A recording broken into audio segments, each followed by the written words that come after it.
पृथ्वीराज चौहान।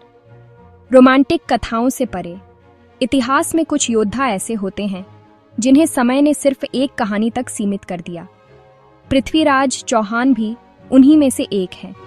अक्सर उन्हें केवल संयोगिता की प्रेम कथा और आंखों से अंधे राजा के रूप में याद किया जाता है, लेकिन वास्तविक इतिहास इससे कहीं अधिक गहरा और साहसिक है।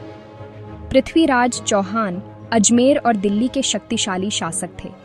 वे चौहान वंश के अंतिम महान सम्राट माने जाते हैं। किशोरावस्था में ही उन्होंने युद्ध कौशल, रणनीति और नेतृत्व में महारत हासिल कर ली थी। इतिहासकार बताते हैं कि वे शस्त्र विद्या में निपुण थे और शब्द भेदी बाण विद्या के लिए विशेष रूप से प्रसिद्ध थे। 1178 ईस्वी में उन्होंने गौरी के आक्रमण को सफलतापूर्वक रोका। इसके बाद 1151 में तराइन के प्रथम युद्ध में पृथ्वीराज चौहान ने मोहम्मद गौरी को पराजित किया।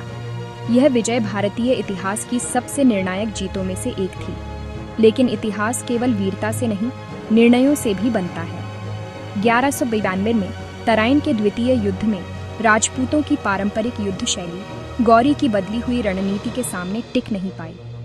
यह हार व्यक्तिगत नहीं बल्कि रणनीतिक थी। पृथ्वीराज चौहान की कथा केवल प्रेम या पराजय की कहानी नहीं है।